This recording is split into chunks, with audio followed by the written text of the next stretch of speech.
যাদের সমাজে তেমন কোনো সাপোর্ট নেই, বলা যায় সমাজের এতিম সদস্যরা। ক্ষমতা থাকলে আপনি তাদেরকে যা মনে চায় করতে পারেন, অপমান করতে পারেন, মারতে পারেন, কাটতে পারেন, ইত্যাদি ইত্যাদি। এবং যেহেতু তাদের কোনো গার্ডিয়ান নেই, ফ্যামিলি নেই, গোত্র নেই, পুলিশ, জাস্টিস, সরকার কিছুই নেই, তার কোনো প্রতিরোধ ব্যবস্থা নেই, সে এখানে একা। সমাজের এমন অবস্থাতেই আল্লাহ সুবহানাহু ওয়া তাআলা রসুলের উপর এই শক্তিশালী সূরাটি অবতীর্ণ করেন। আগের সূরাটিতে আল্লাহ তাআলা তার নেয়ামতের বর্ণনা করেছিলেন সূরা কুরাইশে। সমাজের এমন অবস্থাতেই আল্লাহ সুবহানাহু ওয়া তাআলা রসুলের উপর এই শক্তিশালী সূরাটি অবতীর্ণ করেন। আগের সূরাটিতে আল্লাহ তাআলা তার নেয়ামতের বর্ণনা করেছিলেন সূরা কুরাইশে, কোনো ধরনের সতর্কতামূলক কিছু সেখানে ছিল না। এখন এই সূরায় আমরা দেখব যে বর্ণনা ভঙ্গি সম্পূর্ণ বিপরীত হয়ে গেছে। সূরা কুরাইশে আল্লাহ বলেছিলেন যে তোমরা শান্তিতে সফর করতে পারো, গরমে শীতে, আমি তোমাদের খাদ্য দিয়েছি, আমি তোমাদেরকে নিরাপত্তা দিয়েছি। শুধু আল্লাহর নেয়ামতের বর্ণনা, কোনো সতর্কতামূলক কিছু নেই। এখন যখন আল্লাহর নেয়ামত জানার পরেও তাদের আচরণে কোনো পরিবর্তন হলো না, সাইকোলজির ভাষায় এটাকে বলা হয় পজিটিভ রিইনফোর্সমেন্ট। পজিটিভ রিইনফোর্সমেন্ট যখন কাজ হলো না, তখন নেগেটিভ রিইনফোর্সমেন্ট ছাড়া উপায় নেই। এই আচরণের পরিণতি কি হতে পারে? আল্লাহ তাআলা এখন তীক্ষ্ণ ভঙ্গিতে তাদের বুঝিয়ে দিচ্ছেন। আপাত দৃষ্টিতে যদি আপনি এই সূরাটির অনুবাদ পড়েন, আপনার কাছে মনে হতে পারে যে সূরাটিতে আসলে দুটো গ্রুপের কথা বলা হচ্ছে। সূরাটি আপনার কাছে দুই ভাগে বিভক্ত বলে মনে হবে। এটি খুবই সংক্ষিপ্ত একটি সূরা, মাত্র 7টি আয়াত। আরাআইতাল্লাযী ইউকাযযিবু বিদ্দীন ফাযালিকাল্লাযী ইয়াদউল ইয়াতীম ওয়া লা ইয়াহুদ্দু আলা তুআমিল মিসকিন।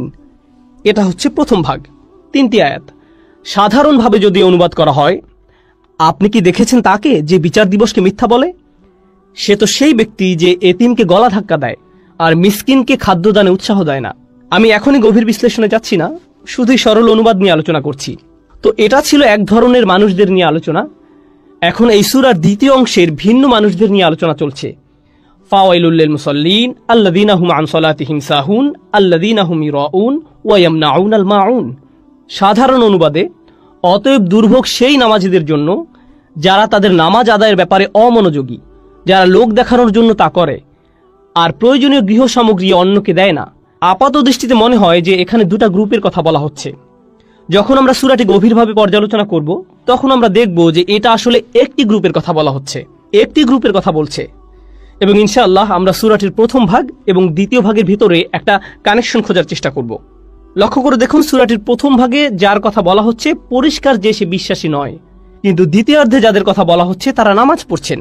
সেটা ঠিক যে তারা লোক দেখানো নামাজ পড়ছে বা নিজেকে জাহির করার সস্তা বানাচ্ছে, কিন্তু তারপরও অ্যাটলিস্ট তারা নামাজ পড়ছে। তাই মনে হয় যেন নিশ্চয়ই এখানে বিশ্বাসীদের কথা বলা হচ্ছে। খেয়াল করুন, আমি বলেছিলাম যে কোন কোন আলেম বলেন যে সূরাটি মাদানী সূরা, আবার কেউ কেউ বলেন যে সূরাটির দ্বিতীয় অংশ মাদানী, কারণ এখানে দেখা যাচ্ছে যে মানুষেরা নামাজ পড়ছে এবং লোক দেখানো কাজ করছে, অর্থাৎ মুনাফিকি। আর আমরা জানি যে মুনাফিকি মক্কার কোনো সমস্যা ছিল না, বরং এটা মদিনার সমস্যা ছিল। এই বিষয়টি বিবেচনা করে কেউ কেউ বলে থাকেন যে এটি একটি মাদানী সূরা, অর্থাৎ মনে হয় যেন সূরাটির প্রথম অর্ধ কাফেরদের সম্পর্কে বলছে এবং দ্বিতীয় অর্ধে মুনাফিক সম্পর্কে বলছে। যদিও আলেমদের এই মতটি একটি গ্রহণযোগ্য মত, এই বিষয়ে অধিক গ্রহণযোগ্য ও যৌক্তিক মত হচ্ছে যে এখানে সামগ্রিকভাবে সূরাটিতে কুরাইশদের সম্পর্কে বলা হচ্ছে। আমরা যখন সামনে আরো গভীরভাবে বিষয়টি পর্যালোচনা করব, তখন বিষয়টি আমাদের কাছে আরো স্পষ্ট হবে ইনশাআল্লাহ। এর আগে আমাদের আরো কিছু বিষয় বুঝতে হবে। কয়েকটি সূরা আগে রাসূলুল্লাহ সাল্লাল্লাহু আলাইহি সাল্লামকে সুন্দরভাবে একটি জিনিস বোঝানো হয়েছে। বিষয়টি নিয়ে কয়েক সপ্তাহ আগে আলোচনা হয়েছিল। আয়াতটি সূরা 3-এর। আল্লাহ সুবহানাহু ওয়া তাআলা কয়েকটি বিষয় বোঝানোর পর শক্তভাবে বললেন, ফামা ইউকাযযিবুকা বা'দু বিদ্দীন। এত যৌক্তিকভাবে বোঝানোর পরেও আর কি বাকি থাকে যে কেউ দিনের ব্যাপারে তোমার বিরুদ্ধে মিথ্যা বলবে?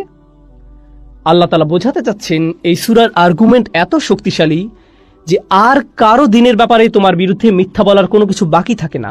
বিষয়টি নিয়ে আমরা সূরা 3-এ বিস্তারিত আলোচনা করেছি। কিন্তু মানুষ যখন নীতিতে একেবারে তলানিতে গিয়ে পৌঁছায়, তখন সবচেয়ে পাওয়ারফুল আর্গুমেন্টেও তার তেমন কাজ হয় না, অন্তরে প্রভাব ফেলে না। তাই এখন এই সূরা শুরু হচ্ছে এই কথা বলে যে আরাআইতাল্লাযী ইউকাযযিবু বিদ্দীন। সেখানে আল্লাহ বলেছিলেন ফামা ইউকাযযিবুকা বা'দু বিদ্দীন। এখানে আল্লাহ বলছেন আরাআইতাল্লাযী ইউকাযযিবু বিদ্দীন। দুইটি আয়াতের ভাষা খুবই কাছাকাছি। প্রথমটিতে বলেছিলেন আর কি অজুহাত বাকি থাকে যে তারা দিনের ব্যাপারে মিথ্যা বলবে। পরেরটিতে আল্লাহ সেই একই রাসূলের প্রতি বলছেন। আর হ্যাঁ, প্রথম আয়াতটিতে আল্লাহ তাআলা রাসূলের প্রতি বলেছিলেন ফামা ইউকাযযিবুকা। এখানে কা দ্বারা রাসূলুল্লাহ সাল্লাল্লাহু আলাইহি সাল্লামকে বোঝানো হচ্ছে। এই সূরাতে প্রথম আয়াত আরাআই তা, এখানে তা দ্বারা একইভাবে রাসূলুল্লাহকে বোঝানো হচ্ছে, তুমি কি দেখেছো সেই ব্যক্তিকে? মানে হে নবী, তুমি কি সেই ব্যক্তিকে চেনো যে দিনের ব্যাপারে মিথ্যা বলে? এত চমৎকার সব যুক্তি দ্বারা বোঝানোর পরও অকৃতজ্ঞতার কত উচ্চ লেভেলে সেই ব্যক্তি পৌঁছেছে। এত কিছুর পরেও সে দিনের ব্যাপারে মিথ্যা বলছে। কত নিচু মন মানসিকতার পতন ঘটেছে তার। আল্লাহ এই সূরাতে প্রকাশ করবেন এই ব্যক্তি কিভাবে নিম্ন থেকে নিম্নতর মানসিকতার এই পর্যায়ে পৌঁছেছে। সূরা ৩-এ আল্লাহ শুধু সতর্ক করেছিলেন সুম্মা রাদাদনাহু আসফালা সাফিলিন, মনে আছে নিশ্চয়ই আপনাদের, নিচ থেকে নিচতর। এখন এই সূরাতে আল্লাহ উদাহরণ দিয়ে দেখিয়ে দিবেন।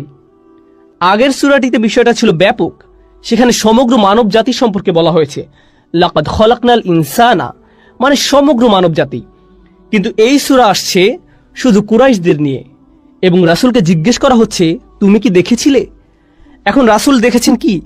তিনি নিশ্চয়ই সমগ্র মানব জাতি দেখেননি, তিনি দেখেছেন শুধু কুরাইশদের। অর্থাৎ এখন আঙুল তাক করা হয়েছে কুরাইশদের দিকে।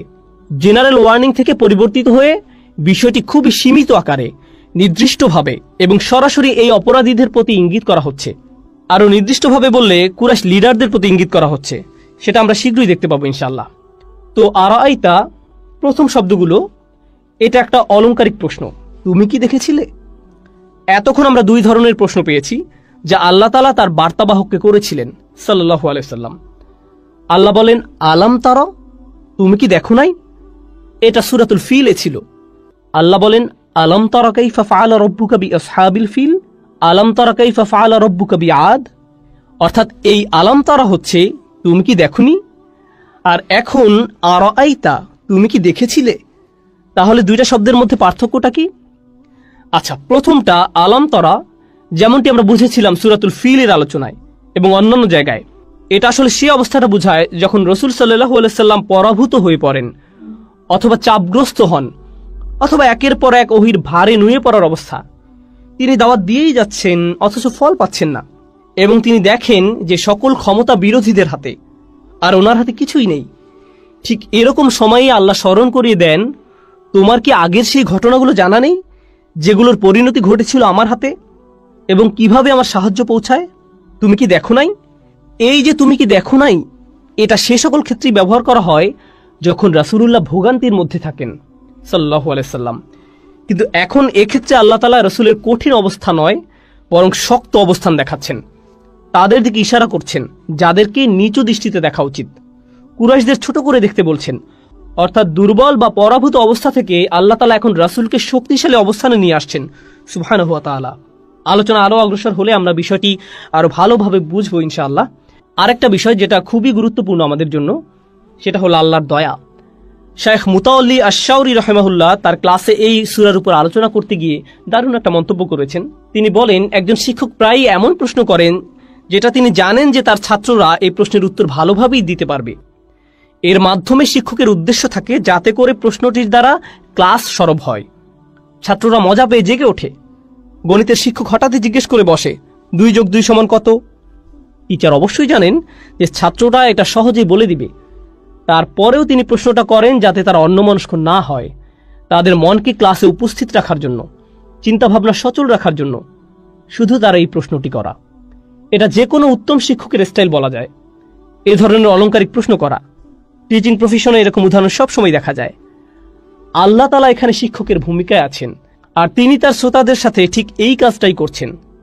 শ্রোতার মধ্যে রাসূল সাল্লাল্লাহু আলাইহি সাল্লাম নিজেই একজন। আর আশ-শাওকানী রাহিমাহুল্লাহর মত অনুযায়ী কুল্লু যী আকলিন, প্রত্যেক মানুষ যার বিবেক আছে সকলের প্রতি আল্লাহ এই প্রশ্ন করছেন, তোমরা কি দেখোনি? পর্যবেক্ষণের জন্য আল্লাহ সকলকে বলছেন যে শিক্ষা আল্লাহ দিচ্ছেন, নিজেদেরকে সেটার মধ্যে রেখে চিন্তা করার আদেশ এখানে করা হচ্ছে।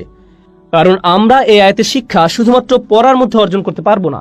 দুনিয়া সম্পর্কে চিন্তা সাথে আল্লাহ আমাদের যেটা বোঝাতে চাচ্ছেন সেটা পর্যবেক্ষণের মাধ্যমেই আমরা এই আয়াতের শিক্ষা লাভ করতে পারি। আল্লাহ আমাদের চিন্তা করতে বলছেন, মুক্ত মন নিয়ে আশেপাশের বাস্তবতা পর্যালোচনার জন্য বলছেন। তো কোন বিষয় আল্লাহ তাআলা আমাদের পর্যবেক্ষণের জন্য বলছেন? আরাআইতা শব্দটার পর সূরাটিতে যে শব্দটা আসছে সেটা হচ্ছে আল্লাযী, মানে যার দ্বারা করা হয়েছে। এই আল্লাযী শব্দটা ক্লাসিক্যাল তাফসিরে দুইভাবে অর্থ করা হয়েছে। এটা খাস, মুখতাস, মানে নির্দিষ্টভাবে শুধু একজন কাফিরকে বোঝানো, নির্দিষ্ট একজন অবিশ্বাসীর প্রতি ইঙ্গিত করা হচ্ছে। যেমন আস ইবনে ওয়াইল, ওয়ালিদ ইবনে মুগীরা, আখনাস ইবনে শুরাইক কিংবা আবু জাহল, অথবা সবার পরিচিত আবু লাহাব। সামনে যেহেতু আবু লাহাবের নামে একটা পূর্ণাঙ্গ সূরা আসছে, তাকে ধরে নেওয়া যৌক্তিক। আবার সে ছিল ট্রেজারার, এটাও একটা কারণ হতে পারে। কাবা ঘরে যত দান সদকা আসতো সেগুলোর বন্টনের দায়িত্ব ছিল তার উপর, অর্থাৎ এতিম অসহায়দের প্রতি অবিচার করতে পারে এমন ব্যক্তিদের মধ্যে সে অন্যতম। মূলত সূরাটিতে যে বিষয় আলোকপাত করা হচ্ছে, তাহলে 1 নম্বর মত দ্বারা স্পেসিফিকভাবে শুধুমাত্র একজনের প্রতি ইঙ্গিত করা হচ্ছে এমনটা বোঝাচ্ছে। 2 নম্বর মত হচ্ছে আল্লাযী দ্বারা এমন যে কোনো ব্যক্তি বোঝায় যার উপর সূরাটির বিবরণ খাটে, সার্বজনীন, মানে নির্দিষ্ট করা নয়। আল্লাহ এখানে কারো প্রতি ইঙ্গিত করছেন না। আল্লাহ বলেননি আর আইতা ওয়ালিদ, তুমি কি দেখেছো ওয়ালিদকে, আর আইতা আখনাস ইবনে শুরাইক, আল্লাহ এভাবে বলেননি।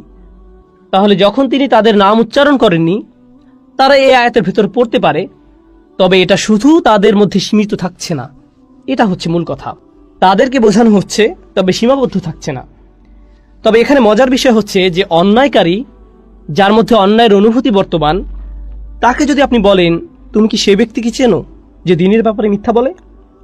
মনে করুন আপনাদের কারো মধ্যে অন্যায়ের ফিলিংস রয়েছে, যেমন ধরুন আপনি কথায় কথায় সন্তানের উপর রেগে যান, এই ভুলের অনুভূতি আপনার মধ্যে আছে। এখন আমি সবার সামনে বললাম, জানেন কিছু মানুষ তাদের সন্তানদের সাথে খুবই বাজে ব্যবহার করে, তো আপনি সাথে সাথে চিন্তা শুরু করবেন তাকে কে বলল, অথবা আমাকে বলে উঠবেন আপনি আমার দিকে তাকিয়েও কেন বলছেন, অথচ আমি আপনার দিকে তাকিয়ে বলছি না। তারপরেও আপনার মনে হবে আমি আপনার দিকে তাকিয়ে বলছি। কেন? কারণ আপনার মধ্যে আপনার কৃত অন্যায়ের অনুভূতিটা বিদ্যমান আছে, আর আপনি নিজেই সেটা প্রকাশ করে দিচ্ছেন। হ্যাঁ, নিজেই সেটা প্রকাশ করে দিচ্ছেন। তো এই আল্লাযী শব্দের ব্যবহার দ্বারা অনেকটা এরকম অন্যায়কারীদের প্রতি ইঙ্গিত করা হচ্ছে, যাতে তারা ওভাবে ভাবে যে আমার কথা বলা হচ্ছে নাকি, আমার সম্পর্কে তাদেরকে কে জানালো, তাদের এত বড় সাহস কিভাবে হলো।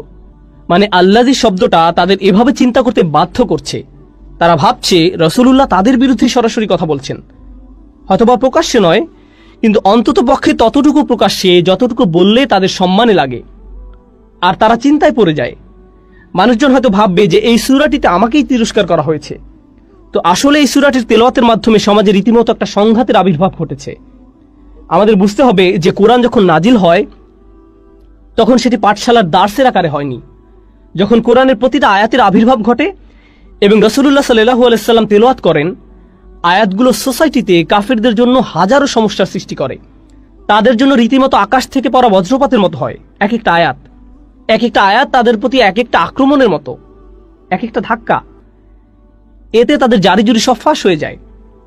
তাদের অনুভূতি হয় এমন যেন আয়াতগুলোর দ্বারা তাদের ফাউন্ডেশন চুরমার করে দেয়া হচ্ছে। সামগ্রিকভাবে এই সূরার চিত্র যা আমাদের সামনে আছে অনেকটা এরকমেরই। সুবহানাল্লাহ। আজকে আমি ভয়ানক একটা ব্যাপার নিয়ে বক্তব্য শুরু করতে চাই। আমাদের ধর্ম হলো সত্য ধর্ম, আর সত্য সুখবর যেমন প্রদান করে তেমনি সাবধান বাণীও প্রদান করে। আমাদের সকল নবী রাসূলদের, বিশেষত রাসূলুল্লাহ সাল্লাল্লাহু আলাইহি সাল্লামকে আল্লাহ আযজা ওয়া জাল্লা বর্ণনা করেছেন মুবাশশিরান ওয়া নাযীরান, সুসংবাদদাতা ও সতর্ককারী। যদি কেউ শুধু সুসংবাদ প্রদান করেন তাহলে সে সাবধান বাণীর কথা ভুলে যাবে, আর যদি শুধু সতর্ক করতে থাকেন তাহলে সে এতই হতাশ হয়ে পড়ে যে মনে করে ভালো খবর বলতে আসলে কিছু নেই। বুঝতে পারলেন? আমি চেষ্টা করেছি এই ভারসাম্য রক্ষা করার। যেহেতু এই মাসটি প্রত্যাশার মাস, তাই আমি সুসংবাদের উপর একটু বেশি জোর দিয়েছি। আল্লাহ আযজা ওয়া জাল্লার প্রতি আমাদের আশা এবং ভালোবাসা বৃদ্ধি করার চেষ্টা করেছি, কিন্তু এই একই সময়ে এর মাঝে একটা ভারসাম্য থাকতে হবে। যদিও আজকের বক্তব্যের শেষ অংশে আসার খবর আছে, কিন্তু শুরু করছি এমন একটা জায়গা থেকে যা অতটা আশাব্যঞ্জক নয়। দেখুন, আমাদের পূর্বের জাতি বনী ইসরাইলকে আল্লাহ কিতাব দান করেছেন। আমাদের যেমন কোরআন রয়েছে, তাদেরকেও অন্য কিতাব দেওয়া হয়েছিল। কোরআন যাকে বর্ণনা করেছে অন্য কোরআন হিসেবে, অর্থাৎ আগের কিতাব। তারা তাদের কিতাবকে গুরুত্ব দিয়ে গ্রহণ করেনি। তাদের মাঝে বেশ কিছু বিভ্রান্তিমূলক ধারণা গড়ে ওঠে। আমরা যদিও এত ভালো মুসলমান নই, সমস্যা নেই। আল্লাহ যদি আমাদের দোজখে ফেলেনও, সবচেয়ে খারাপ পরিস্থিতিতে আল্লাহ যদি আমাদের জাহান্নামে ফেলেনও, এটা হবে সাপ্তাহিক ছুটির মতো, কয়েকদিন মাত্র। কারণ তিনি আমাদের এতই ভালোবাসেন যে মুসলমানরা শেষমেশ তো জান্নাতে যাবেই। তাই আমরা যদিও জাহান্নামে যাই, সেটা হবে অল্প কিছু দিনের জন্য, সমস্যা নেই। লান তামাসসানান নারু ইল্লা আইয়ামাম মা'দুদাত, গুটি কয়েকদিন ছাড়া আগুন কখনো আমাদের স্পর্শ করবে না, কিছুদিন মাত্র। ব্যাপারটা হলো, জান্নাত জাহান্নামের পূর্বে বিচার দিবস রয়েছে, যেটি একদিনের জন্য, সেটা 1000 বছর লম্বা হবে। জান্নাত বা জাহান্নাম নয়, আল্লাহর কথা অনুযায়ী শুধু বিচারের দিনটি এত লম্বা হবে। আর বিচারের দিনটি হবে মাত্র একদিনের, আর জান্নাত জাহান্নাম চিরকালের জন্য। তাই কেউ যখন বলে গুটি কয়েকদিন, তাকে এখনকার দিনের হিসেবে চিন্তা করলে তো হবে না। বর্তমানে পৃথিবী তার অক্ষ বরাবর ঘুরে, আমরা সূর্যের উদিত হওয়া এবং অস্ত যাওয়া দেখি, কিন্তু কিয়ামতের দিন সূর্য, চাঁদ এবং পৃথিবীর সবকিছুকে ধ্বংস করে নতুন একটা ব্যবস্থাপনা তৈরি করা হবে। তাই আমরা এখন যেভাবে 24 ঘন্টার হিসেব করি, সেভাবে রাত দিনের হিসাব করলে তো চলবে না যখন আখিরাত শুরু হবে। চলুন তাহলে সবার আগে এই ধারণাটি আমাদের মাথা থেকে ফেলে দেই। কোরআনের বহু জায়গায় জাহান্নামের আলোচনা করা হয়েছে, কিন্তু আমি শুধু কোরআন থেকে একটি বর্ণনা আপনাদের সামনে উপস্থাপন করতে চাই। আমার মতে এটি আল কোরআনের জাহান্নামের সবচেয়ে গুরুত্বপূর্ণ বর্ণনা। কোরআনের একজন ছাত্র হিসেবে আমি মনে করি এই বর্ণনাটি জাহান্নাম সম্পর্কে জানার শুরু মাত্র। কেউ যদি এই বর্ণনাটি বুঝতে পারে, তাহলে সে জাহান্নাম সম্পর্কে যথেষ্ট জানে। আয়াতটি শুরু করা হয়েছে এই কথা বলে, ওয়ালা ইন মাসসাতহুম, এমনকি যদিও। যখন আমরা বাংলায় বলি যদি আমি সেখানে যাই, যদি আমি সেখানে যাই, তাহলে তোমার সাথে দেখা হবে। কিন্তু কেউ যখন বলে যদিও আমি যাই, এর মানে হলো যাওয়ার সম্ভাবনা ক্ষীণ। তাই আয়াতটি যদিও দিয়ে শুরু হওয়ার মাধ্যমে এমন কিছু ঘটার সম্ভাবনা কমিয়ে দিয়েছে। এভাবে বলার মাধ্যমে আল্লাহ কোনো কিছুর উপর জোর কমিয়ে দেন। সহজ কথায় তিনি বাক্যটিকে দুর্বল করে দিচ্ছেন। যদিও, যদিও কি? যদিও মাসসাতহুম, যদিও এটা তাদের স্পর্শ করে।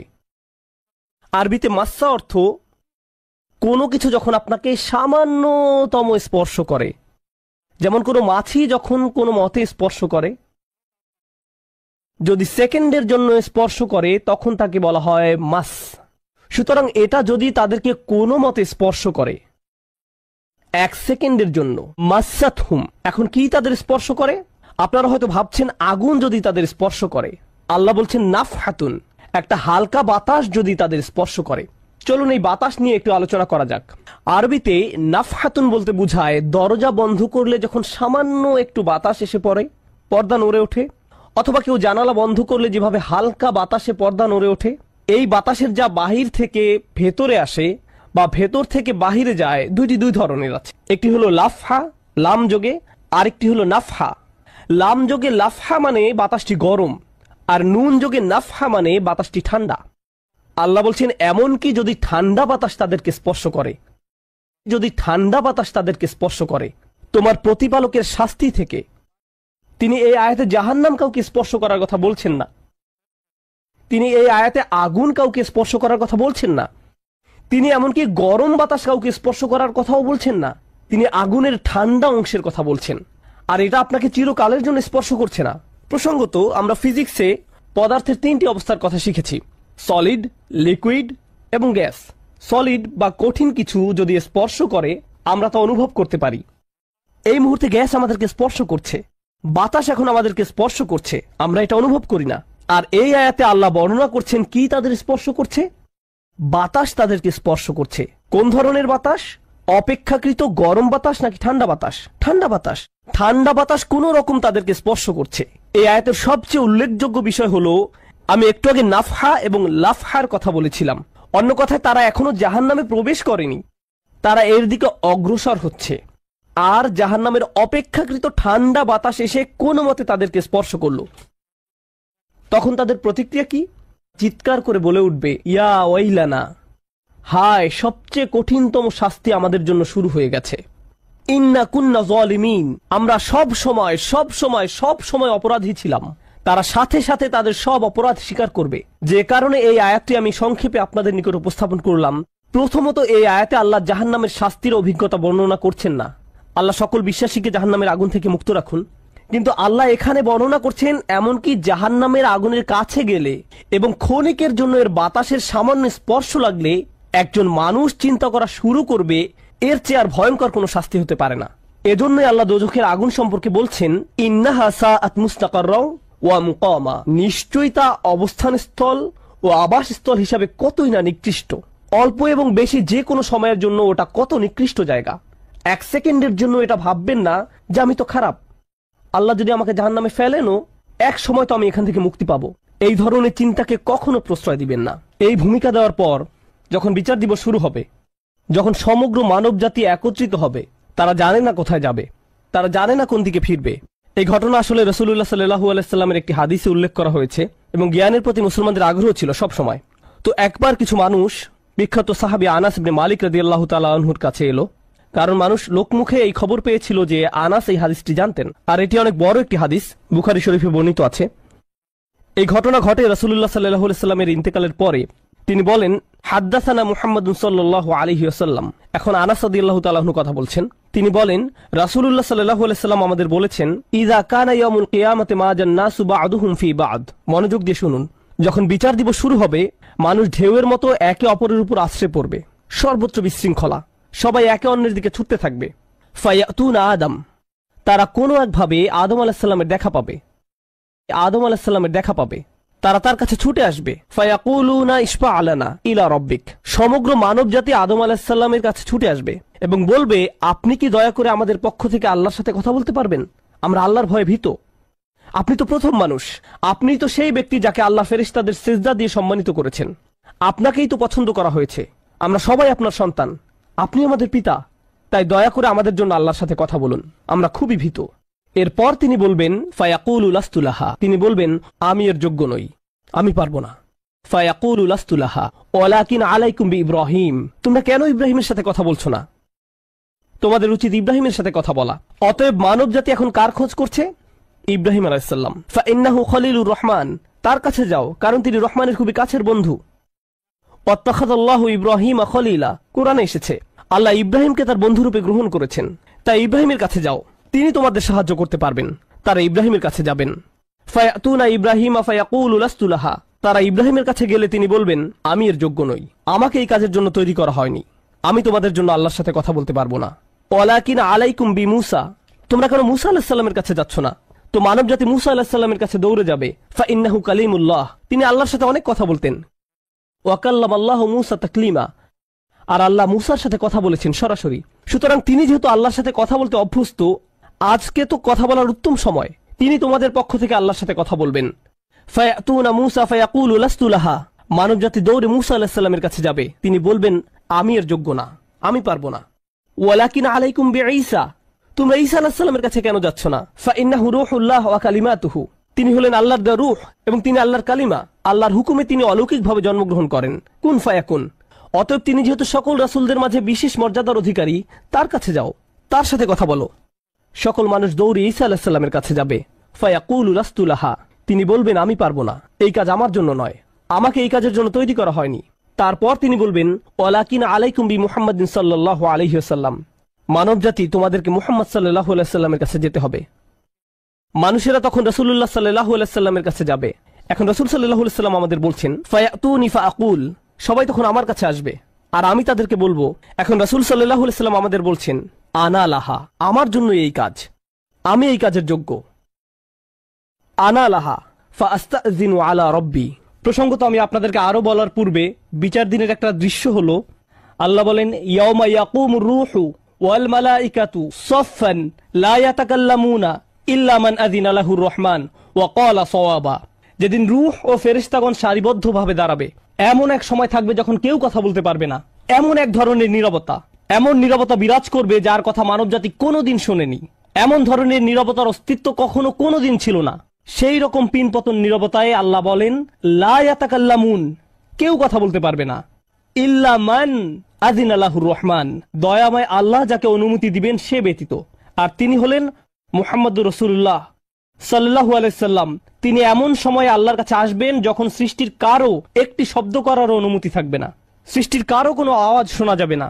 তিনি আল্লাহর সামনে এসে আল্লাহর কাছে কথা বলার অনুমতি চাইবেন। ফায়ুযানু লি, তিনি বলেন, আমাকে কথা বলার অনুমতি দেওয়া হবে। ওয়ায়ুলহিমুনি মাহামিদা আহমাদাহু বিহা লা ইয়াহদুরুনিল আন, সেই দিন আল্লাহ আমাকে স্পেশাল একটি দোয়ার মাধ্যমে তার প্রশংসা, তার কৃতজ্ঞতা করা শেখাবেন, যেটি বিচার দিবসে আমাকে দেওয়া হবে, যা এর পূর্বে কাউকে দেওয়া হয়নি, কোনো সৃষ্টিকে দেওয়া হয়নি। এক স্পেশাল ওয়াহি রাসূলুল্লাহ সাল্লাল্লাহু আলাইহি সাল্লামকে দেওয়া হবে বিচার দিবসে, যা কোনো সৃষ্টিকে দেওয়া হয়নি। আর তিনি সেই দিন সেই স্পেশাল উপায়ে আল্লাহর প্রশংসা করবেন, লা ইয়াহদুরুনিল আন, আর সেই ওহী এখনো আমার কাছে আসেনি, সেই দোয়া এখনো আমি জানি না। ফা আহমাদাহু বিতিলকাল মাহমিদ, তারপর আমি আল্লাহর দেওয়া সেই স্পেশাল বাক্যগুলোর মাধ্যমে আল্লাহর প্রশংসা করব। ওয়া আখিরু লাহু সাজিদান, আমি সেই বাক্যগুলো উচ্চারণ করার পর আল্লাহর সমীপে সিজদায় অবনত হব। কিয়ামতের দিনে দৃশ্যপটে রাসূলুল্লাহ সাল্লাল্লাহু আলাইহি সাল্লাম এমন জায়গায় থাকবেন, এই অবস্থাকে বলা হয় মাকাম মাহমুদা, একটা স্টেশন, অথবা বলতে পারেন এমন একটা স্টেজ যা প্রশংসিত, আর মানব জাতি সেটা প্রত্যক্ষ করবে। আমরা সবাই এটা দেখতে পাবো, আমরা সবাই তখন নিশ্চুপ থাকব, আর তিনি সিজদায় পড়ে যাবেন। তিনি যখন সিজদায় পড়ে যাবেন তখন আল্লাহ আজ্জা ওয়া জাল্লা তার সাথে কথা বলবেন। এতক্ষণ তিনি আল্লাহর সাথে কথা বলছিলেন, এখন আল্লাহ আজ্জা ওয়া জাল্লা তার সাথে কথা বলবেন। তিনি কি বলবেন? ইয়া মুহাম্মদ ইরফা রাসাকা, তিনি বলবেন মুহাম্মদ তোমার মাথা উত্তোলন করো। ওয়াকুল, বলো, ইউসমা আলাকা, তোমার কথা শোনা হবে। শুধু যে আল্লাহ তার কথা শুনবেন তা নয়, বরং বিচার দিনে উপস্থিত সবাই তার কথা শুনতে পাবে। ইউসমা আলাক, তারপর আল্লাহ বলেন ওয়াসাল তুতা, চাও তোমাকে দেওয়া হবে, তুমি যা চাও দেওয়া হবে। কিয়ামতের দিন আল্লাহর একটি সৃষ্টি কেমন পজিশনে থাকলে আমরা সবাই যখন আল্লাহর নিকট ভিক্ষা চাচ্ছি, আতমিম লানা নূরানা ওয়াগফির লানা, হে আমাদের পালনকর্তা, আমাদের নূরকে পূর্ণ করে দিন এবং আমাদেরকে ক্ষমা করুন, এই কথা বলে আমরা আল্লাহ আজ্জা ওয়া জাল্লার কাছে কাকুতি মিনতি করতে থাকবো। আর এখানে আল্লাহ তার এই সৃষ্টিকে বলছেন, তুমি চাও, তুমি যা চাও আমি দিব, সাল তুতা। এই হলো আমাদের রাসূল সাল্লাল্লাহু আলাইহি সাল্লাম। তারপর আল্লাহ বলবেন ওয়াশফা, তুমি যদি কারো পক্ষ থেকে কথা বলতে চাও, তুমি যদি কারো ব্যাপারে সুপারিশ করতে চাও, যাও সুপারিশ করো। তুশাফা, আমি তোমাকে অন্য মানুষদের পক্ষ হয়ে কথা বলার অধিকার দিলাম। তুশাফা, এই গ্যারান্টি আল্লাহ তার রাসূল সাল্লাল্লাহু আলাইহি সাল্লামকে দিয়েছেন। ফাকুলু ইয়া রব, তখন আমি বলবো ইয়া রব, উম্মতি উম্মতি, তিনি সর্বসাকুল্যে এই কথা বলবেন, এটাই তার সম্পূর্ণ বাক্য, আমার উম্মাহ আমার উম্মাহ, আমার মানুষ আমার মানুষ। কিয়ামতের দিন সবাই বলবে নাফসি নাফসি, আমি নিজে আমি নিজে আমি নিজে। আল্লাহর নবীরা যারা মানুষকে আল্লাহর দ্বীনে আনার জন্য দিবারাত্রি পরিশ্রম করে গিয়েছেন, যেমন ইব্রাহিম আলাইহিস সালাম, যার এই দুনিয়ায় থাকাকালীন সময়ে শুধু একটাই উদ্বেগ ছিল মানুষের মুক্তি। বিচারের দিনে তিনি বলবেন না, যাও অন্য কোথায় যাও, যাও মুসার সাথে কথা বলো। মুসা আলাইহিস সালাম, যিনি বনি ইসরাইল নিয়ে চিন্তিত ছিলেন, তিনি বলবেন না, যাও ঈসার সাথে গিয়ে কথা বলো। আর আমাদের রাসূল সাল্লাল্লাহু আলাইহি সাল্লাম বলবেন, প্রসঙ্গত কোরআনে কিয়ামত দিবসের যে ভয়াবহতার কথা বর্ণনা করা হয়েছে তা একবার চিন্তা করে দেখুন। ইয়াউমা তারাউনাহা তাযহালু কুল্লু মুরদিআতিন আম্মা আরদাআত, প্রত্যেক মা যে তার বাচ্চাকে দুধ খাওয়াচ্ছে তার বাচ্চাকে ফেলে দিবে যেন সে কিছুই না। ইয়াফিরুল মারউ মিন আখিহি ওয়া উম্মিহি ওয়া আবিহি, সেদিন মানুষ তার ভাইয়ের কাছ থেকে পালাবে, মায়ের কাছ থেকে পালাবে, বাবার কাছ থেকে পালাবে। ওয়া সাহিবাতিহি ওয়া বানিহি, তার স্ত্রীর কাছ থেকে পালাবে, ছেলেমেয়ের কাছ থেকে পালাবে। আপনাদের কেউ কেউ হয়তো ইতিমধ্যে স্ত্রীর কাছ থেকে পালিয়ে বেড়ান, তাই আপনাদের কাছে হয়তো এটা অতটা ভীতিপ্রদ নয়। এই আয়াত হয়তো আপনার জন্য ভয়ের নয়, কেউ কেউ ভাবছে অবশেষে। যাই হোক, সমস্ত গুরুত্বের সাথে সেই দিন সবাই কাকে নিয়ে উদ্বিগ্ন থাকবে? নিজেকে নিয়ে।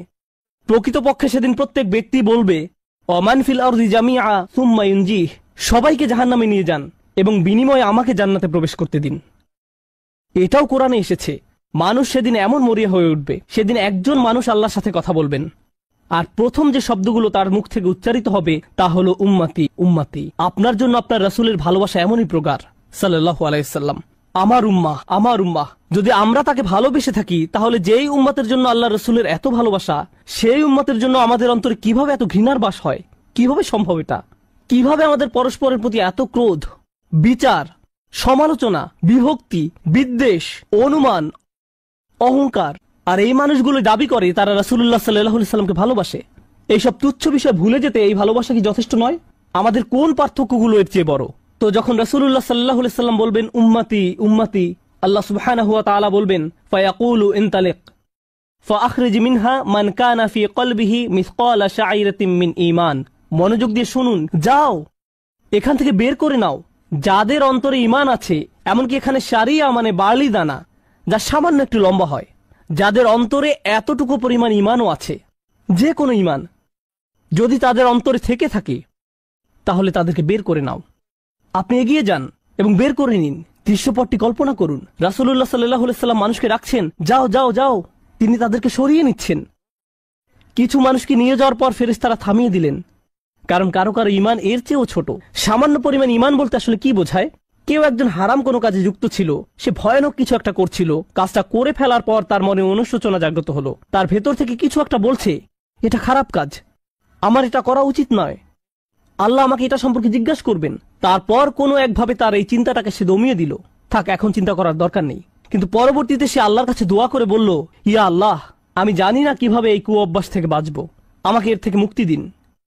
আমি চাই না এটা আমার জীবনে আর ঘটুক, কিন্তু তবু আমি এটাতে আটকা পড়ে আছি। অতি ক্ষুদ্র ঈমান তার ভেতর থেকে চিৎকার করছে, অন্য কেউ এটা শুনতে পারছে না, তার অন্তর এটা শুনছে। আর আল্লাহ আজ্জা জাল্লা বলছেন, তারা যদি এতটুকু ঈমানও দেখাতে পারে, আপনি এগিয়ে যান, তাদেরকে বের করে নিয়ে আসুন, আপনি তাদেরকে বের করে নিয়ে আসুন। আর তিনি যখন এভাবে মানুষদেরকে বের করে নিয়ে আসবেন, তখন ফেরেশতারা একসময় থামিয়ে দিবেন, কারণ অনেক মানুষের অন্তরে এতটুকু ঈমানও নেই, সামান্য অনুতাপটুকু তাদের অন্তরে ছিল না। থামিয়ে দিবেন, ফাআনতালিক ফাফআল, আমি গিয়ে এমনই করব, সুম্মা আউদ, তারপর আমি ফিরে আসব। অর্থাৎ ফেরেশতারা থামিয়ে দিবে, আর অন্য মানুষেরা সেখানে কাঁদতে থাকবে, আমাদের কি হবে, আমাদের কি হবে। তারপর রাসূলুল্লাহ সাল্লাল্লাহু আলাইহি সাল্লাম ফেরত আসবেন, ফাআহমাদাহু বিতিলকাল মাহামিদ, অতঃপর আমি পুনরায় সেসব প্রশংসা বাক্য দ্বারা আল্লাহর প্রশংসা করব। লক্ষ্য করুন, প্রথমবার তিনি প্রার্থনা করার জন্য অনুমতি চেয়েছিলেন, তাই না? দ্বিতীয়বারের বেলায় অনুমতির কোনো উল্লেখ নেই। লক্ষ্য করেছেন, তিনি আসলে সাথে সাথে আল্লাহর প্রশংসা করা শুরু করবেন। আল্লাহ কি তাকে এমনটি করতে বলেছেন? না, এটা হলো নিজ উম্মতের প্রতি তার অপরিসীম ভালোবাসার বহিঃপ্রকাশ। তিনি আবারও আল্লাহর প্রশংসা করা শুরু করবেন, এই আশায় যে আল্লাহ তাকে অটোমেটিক অনুমতি দিবেন। সুম্মা আখিরু লাহু সাজিদান, আর সিজদায় পড়ে যাব। ফায়াকুলু ইয়া মুহাম্মদ, আমাকে বলা হবে, হে মুহাম্মদ, ইরফা রাসাকা, তোমার মাথা উঠাও। কুল ইউসমা আলাকা, বলো তোমার কথা শোনা হবে। ওয়াসাল তুতা, চাও তোমাকে আবার দেওয়া হবে। ওয়াশফা তুশাফা, সুপারিশ করো, সুপারিশ গ্রহণ করা হবে। তোমাকে সুযোগ দেওয়া হবে তাদেরকে বের করে নেয়ার, তোমাকে তাদের জন্য সুপারিশ করার সুযোগ দেওয়া হবে। ফাআকুলু ইয়া রব উম্মতি উম্মতি, আমি তখন বলবো, হে আমার রব, আমার উম্মত, আমার উম্মত। তিনি তো ইতোমধ্যে অল্প ঈমানের অধিকারীদেরকে বের করে নিয়েছেন। ফায়াকুলু ইনতালিক, এরপর আল্লাহ বলবেন, এগিয়ে যাও। ফাআখরিজ মিনহা মান কানা ফি কলবিহি মিসকালা যাররাতিন আও খারদালাতিন মিন ঈমান, তোমাকে সুযোগ দেওয়া হবে তাদেরকে বের করে নেয়ার, সুপারিশ গ্রহণ করা হবে। যাদের অন্তরে এক বিন্দু পরিমাণ ঈমান আছে, বালির দানা নয়, বালির দানা তো এতটুকু লম্বা, বরং বিন্দু পরিমাণ। খারদালা মানে সরিষার দানা, অতি ক্ষুদ্র বিন্দুর মতো। আর যখন আল্লাহ বলছেন এর ওজনের মতো, বর্তমানে আমাদের কাছে ডিজিটাল ওজন মাপার যন্ত্র আছে, আগের দিনে পাল্লা ছিল, তাই আপনি যখন এক মুষ্টি চাল এক পাল্লায় রাখতেন, সেটা হয়তো তেমন একটা ঝুঁকতো না। যদি একটু বেশি করে চাল রাখতেন, তখন একটু ঝুঁকতো। এখন ডিজিটাল ওজন মাপার যন্ত্র দিয়ে গ্রাম, কিলোগ্রাম মাপা হয়। এমনকি সামান্য কয়েক দানা রাখলেও যন্ত্রের স্ক্রিনে ভেসে উঠে 0.001 গ্রাম। এখন শুধু একটি চাল রেখে দেখুন, বা একটি সরিষার দানা রেখে দেখুন, স্ক্রিনে কিছু ভেসে উঠে কিনা? কিছুই হয় না, কিছুই হয় না। আর আল্লাহ বলছেন, আমি তোমার সুপারিশের কারণে, রাসূলুল্লাহ সাল্লাল্লাহু আলাইহি সাল্লামের দোয়ার কারণে এমন মানুষদেরকেও মুক্তি দিব যাদের ঈমান এমনকি এই দুনিয়ায়ও মাপা যায় না, এই দুনিয়ায়ও মাপা যায় না। প্রসঙ্গত, আপনি যদি একটি দানা খান, বুঝতে পারবেন যে কিছু খেয়েছেন? আপনি এমনকি বুঝতেও পারবেন না। এটা হলো এমন ধরনের ঈমান যার আছে, এটা সে নিজেও ভালোভাবে বুঝতে পারে না। এমনকি তারা নিজেরাও ঠিকমতো বুঝে উঠতে পারে না যে ঈমান আছে, আর অন্যরা কিভাবে বুঝবে? আর কেউ যদি একটি দানা আহার করে, এটা তাদের পুষ্টি সাধনে তেমন কোনো ভূমিকা রাখতে পারে না, এটা শরীরের জন্য যথেষ্ট পরিমাণের খাবার নয়। ঠিক তেমনি যার সরিষার দানা পরিমাণ ঈমান ছিল, সেই ঈমানও একটি ভালো জীবন অতিবাহিত করার জন্য তা যথেষ্ট ছিল না। কিন্তু তাদের অন্তরের কোনো এক জায়গায় একটি ঈমানের বাস ছিল। আল্লাহ বলছেন, তুমি এমন যাদেরকে পাও তাদেরকেও বের করে নিয়ে আসো। ফাআখরিজহু ফাআনতালিক, আমি যাব এবং তাই করব। আর এটা বিশাল এক জনগোষ্ঠী যারা আল্লাহর কাছ থেকে দূরে সরেছিল, তাদের ভেতরে একেবারে ক্ষুদ্র কিছু ঈমান ছিল। এরপর তো আর কিছু নেই মনে হচ্ছে, ঘটনা শেষ। কিন্তু রাসূলুল্লাহ সাল্লাল্লাহু আলাইহি সাল্লাম এখানেই থেমে যাননি।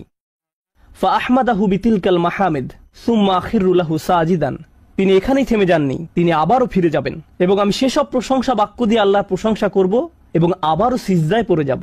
ফায়াকুলু ইয়া মুহাম্মদ ইরফা রাসাকা, আমাকে বলা হবে, হে মুহাম্মদ, মাথা উঠাও। ওয়াকুল ইসমা আলাকা, বলো তোমার কথা শোনা হবে। ওয়াসাল তুতা, চাও দেয়া হবে। আল্লাহ আজ্জা ওয়া জাল্লা সহজেই বলতে পারতেন, তুমি তো ইতিমধ্যে চেয়েছো এবং তোমাকে দেয়া হয়েছে। কিন্তু তৃতীয়বারের মতো রাসূলুল্লাহ সাল্লাল্লাহু আলাইহি সাল্লামকে বলা হচ্ছে ওয়াশফা তুশাফা, এগিয়ে যাও, মানুষের জন্য সুপারিশ করো, গ্রহণ করা হবে, তোমাকে তাদের পক্ষে চাওয়ার সুযোগ দেওয়া হবে, আমি তোমাকে এটা দিচ্ছি। ফাআকুলু ইয়া রব উম্মতি উম্মতি, আমার উম্মত আমার উম্মত। এখন চলুন এখানে একটু থামি। যদি আপনি এই সুযোগ পেতেন, আল্লাহ যদি আপনাকে বলতেন তুমি যা চাও তাই পাবে, তুমি চাও দেয়া হবে, যা কিছুই তুমি চাও না কেন, আমাদের বিশাল একটা লিস্ট আছে। রাসূলুল্লাহ সাল্লাল্লাহু আলাইহি সাল্লামকে এই সুযোগ কয়বার দেওয়া হয়েছে? কত মিলিয়ন মানুষকে ইতিমধ্যে রক্ষা করা হয়েছে। তৃতীয়বার তো তিনি নিজের জন্য কিছু চাইতে পারতেন। আমরা তো মানুষ, আল্লাহ যদি বলেন চাও আমি দিব, আর এই মানুষটি আল্লাহর সামনে দাঁড়িয়ে আছেন আর তাকে বলা হচ্ছে, কিন্তু তারপরেও তার জিহ্বায় উম্মাহ উম্মতি উম্মতি। তো আল্লাহ বলবেন ফায়াকুলু ইনতালিক, সামনে এগিয়ে যাও, ফাখরিজ মান কানা ফি কলবিহি আদনা আদনা আদনা মিসকাল হাব্বাতিন খরদালিম মিন ঈমান। যাও, সামনে এগিয়ে যাও এবং এমন প্রত্যেক ব্যক্তিকে বের করে আনো যার একটি সরিষার অতি ক্ষুদ্র অংশ পরিমাণ ঈমান আছে। এত ক্ষুদ্র বিন্দু যাকে আপনারা হয়তো মাইক্রোস্কোপিক বলবেন। যদি তাদের এক অ্যাটম বা এক সাব অ্যাটমিক কণার পরিমাণ ঈমান থাকে, এই পৃথিবীতে যা দেখা, শোনা বা উপলব্ধি করা সম্ভব নয়। যদি তাদের গভীর অবচেতন মনের কোথাও কণা পরিমাণ ঈমান থাকে, যদি তাদের ততটুকু ঈমান থাকে, এগিয়ে যাও এবং তাদের বের করে নিয়ে আসো। যদি তাদের অন্তরে এতটুকু ঈমান থাকে, তো আল্লাহ রাসূলুল্লাহ সাল্লাল্লাহু আলাইহি সাল্লামকে বলবেন ফাখরিজহু মিনান নার, তাদেরকে আগুন থেকে বের করে আনো। কথাটা মনোযোগ দিয়ে শুনুন, তাদেরকে কোথা থেকে বের করে আনো? আগুন থেকে। অর্থাৎ কিছু মানুষ ইতোমধ্যে জাহান্নামে পতিত হয়ে গেছে। অনেক মানুষ এই হাদিস পড়ে মনে করে আমরা জাহান্নাম থেকে মুক্তি পেয়ে যাব, আগুন আমাদের স্পর্শ করবে না। কিন্তু হাদিস এই কথা বলছে না। রাসূলুল্লাহ সাল্লাল্লাহু আলাইহি সাল্লাম আল্লাহর কাছে কাকুতি মিনতি করছেন, আর এই দিনটি হবে 50,000 বছর লম্বা। অনেক মানুষের বিচার ইতোমধ্যে হয়ে গেছে। আর আমি আপনাদেরকে সেই আগুন সম্পর্কে শুরুতে বলেছিলাম, আপনি যদি এর বাতাসের স্পর্শ পান 1 সেকেন্ডেরও কম সময়ের জন্য, আপনার মনে হবে এর চেয়ে ভয়ঙ্কর আর কোনো শাস্তি হতে পারে না। আর আল্লাহ রাসূল সাল্লাল্লাহু আলাইহি সাল্লাম সেই মানুষগুলোর জন্য আশা ছেড়ে দেননি, তাদের জন্য হতাশ হয়ে পড়েননি। প্রসঙ্গত তারা মুসলিম, তারা কিন্তু মুসলিম, কারণ রাসূল সাল্লাল্লাহু আলাইহি সাল্লাম কি বলছেন? তার মুখ থেকে কোন কথাগুলো উচ্চারিত হয়েছে? উম্মতি উম্মতি। আগুনের মানুষগুলো মুসলমান, ওই মানুষগুলো অমুসলিম নয়, মুসলিম। তো রাসূল সাল্লাল্লাহু আলাইহি সাল্লাম বলেন ফাআনতালিকু ফাআফআল, আমি যাব এবং সেটাই করব। প্রসঙ্গত রাসূলুল্লাহ সাল্লাল্লাহু আলাইহি সাল্লামের এই কথার সাথে হাদিসের সমাপ্তি হলো। আনাস ইবনে মালিক রাদিয়াল্লাহু তাআলা আনহু তার কাছে আসা লোকদেরকে এতটুকু বর্ণনা করলেন। ফাকুলতু লিবাদি আসহাবিনা, হযরত আনাসের কাছে হাদিস শিখতে আসা একজন বলল, আমি আমার কিছু সঙ্গীকে বললাম, লাউ মারারনা বিল হাসান ওয়া হুয়া মুতাওয়ারিন ফি মানজিলি আবি খলিফা, চলো আমরা হাসান বসরির কাছে যাই। আমরা হাদিসটি আনাসের কাছ থেকে শুনেছি, কিন্তু আমরা জানি এই হাদিসটি হাসানও জানেন, চলো আমরা তার কাছে যাই। প্রসঙ্গত আনাস রাদিয়াল্লাহু তাআলা আনহুর তখন অনেক বয়স হয়ে গিয়েছিল। এই হাদিসে কতবার রাসূল সাল্লাল্লাহু আলাইহি সাল্লাম আল্লাহর কাছে গেলেন? 3 বার। রাসূলুল্লাহ সাল্লাল্লাহু আলাইহি সাল্লাম ইন্তেকাল করেছেন বহু বছর আগে। আমরা জেনেছি এই হাদিস হাসান বসরিও জানেন। তারা আগে কখনো এই ধরনের কথা শুনেনি। খুবই আশ্চর্যজনক কথা। এজন্য তারা ব্যাপারটা যাচাই করতে চাচ্ছিলেন যে দেখা যাক হাসান বসরিও একই হাদিস বর্ণনা করেন কিনা। তারা শুনেছে হাসান বসরি বাস করেন আবু খলিফার বাড়ির পেছনের একটি ঘরে। তাই তারা হাসান বসরিকে খুঁজতে লাগলো। তারা তাকে খুঁজে পেলেন। হাদদাসানা আনাস ইবনে মালিক ফাআতাইনাহু ফাসাল্লামনা আলাইহি, তো আমরা তার কাছে এলাম এবং তাকে সালাম দিলাম। ফাআযিনা লানা, তিনি আমাদেরকে প্রবেশের অনুমতি দিলেন। ফাকুলনা লাহু ইয়া আবা সাঈদ, আমরা তাকে বললাম, হে সাঈদের পিতা, জিনাকা মিন ইনদি আখিকা আনাস ইবনে মালিক, আমরা আপনারই ভাই আনাস ইবনে মালিকের নিকট হতে আপনার কাছে আসলাম। ফালাম নারা মিসলা মা হাদদাসানা ফি শাফাআত, শাফাআত বিষয়ে তিনি যেমন বর্ণনা দিয়েছেন তেমনটা বর্ণনা করতে আমরা আর কাউকে দেখিনি। ফাকালা হি, তিনি বললেন ফাহাদদাসনাহু বিল হাদিস, আমার কাছে সেটি বর্ণনা করো, দেখি তোমরা আনাসের কাছ থেকে কি শুনেছ। তো তারা তার নিকট সম্পূর্ণ হাদিসটি বর্ণনা করে শোনালেন। ফাআনতাহা ইলা হাযাল মাওদি', আমরা এই পর্যন্ত অর্থাৎ 3 বার রাসূল সাল্লাল্লাহু আলাইহি সাল্লামের সুপারিশের কথা বলে শেষ করলাম। ফাকালা হি, তিনি বললেন আরো বর্ণনা করো। ফাকুলনা লাম ইয়াজিদ লানা আলা হাযা, আমরা বললাম তিনি তো এর অধিক আমাদের কাছে বর্ণনা করেননি, আমাদেরকে এতটুকুই বলেছেন। এখন হাসান কথা বলছেন, লাকাদ হাদ্দাসানি ওয়া হুয়া জামিউ মুনযু 20 সানাতান। তিনি অর্থাৎ আনাস আমার কাছে এই হাদিস বর্ণনা করেছেন যখন তিনি তখন যুবক ছিলেন, 20 বছর আগে। কত বছর আগে? 20 বছর আগে। আমি নিশ্চিত না তিনি কি বাকিটুকু ভুলে গেলেন, নাকি তিনি তোমাদেরকে বাকিটুকু বলেননি, কারণ তাহলে তোমরা অলস হয়ে পড়বে। ফালা আদ্রি আনাসি আম কারিহা আন তাত্তাকিলু। তিনি এরপর বললেন, এই হাদিসের চতুর্থ একটি অংশ আছে, আর আমি নিশ্চিত নই তোমাদের বলা উচিত কিনা, কারণ তার এখন বয়স বেশি হয়েছে, তার স্মরণশক্তি ওইভাবে কাজ করছে না। কিন্তু আমার সন্দেহ তিনি তোমাদের বলেননি, কারণ তোমরা এতে অলস হয়ে পড়বে। তারা বলল, ইয়া আবা সাঈদ হাদ্দাসানা, আপনি কি আমাদেরকে এটা বলতে পারেন? আমরা আসলে জানতে চাই। ফাদহিকা, তিনি হাসতে শুরু করলেন। ফাকালা খুলিকাল ইনসানু আজুলা, তিনি কোরআনের একটি আয়াত উল্লেখ করে বললেন, মানুষকে সৃষ্টি করা হয়েছে তাড়াহুড়া প্রবণ করে। মা যাকারতুহু ইল্লা ওয়া আনা আদরি আন উহাদ্দিসুকুম হাদ্দাসানি কামা হাদ্দাসাকুম বিহি। আমি তো বর্ণনার উদ্দেশ্যেই তোমাদের কাছে বিষয়টি উল্লেখ করলাম। তিনি তাদেরকে উৎসুক করে তুলেছিলেন, আমি তোমাদেরকে বলবো তিনি তোমাদের নিকট যা বলেছেন তা সত্য। হাসান আরো বলেন, রাসূলুল্লাহ সাল্লাল্লাহু আলাইহি সাল্লাম বলেন, এরপর আমি চতুর্থবারের মতো ফিরে আসব। ফা আহমাদাহু বিতিলকাল মাহামিদ, এবং সেসব প্রশংসা বাক্য দিয়ে আল্লাহর প্রশংসা করব, যে বাক্যগুলো আল্লাহ আমাকে দিয়েছেন, যা অন্য কোন সৃষ্টিকে এর পূর্বে দেয়া হয়নি, এবং সিজদায় পড়ে যাব।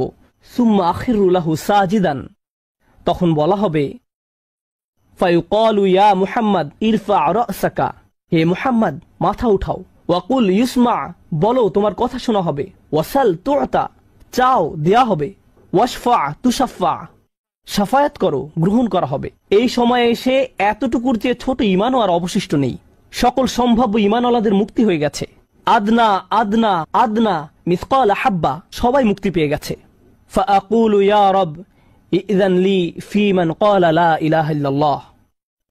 এখন রাসূলুল্লাহ সাল্লাল্লাহু আলাইহি সাল্লাম বলেননি উম্মতি, এইবার তিনি উম্মতি বলেননি, তিনি বলছেন, হে আমার প্রতিপালক, আমাদেরকে তাদের সম্পর্কে সাফায়াত করার অনুমতি দান করুন যারা বলেছে লা ইলাহা ইল্লাল্লাহ।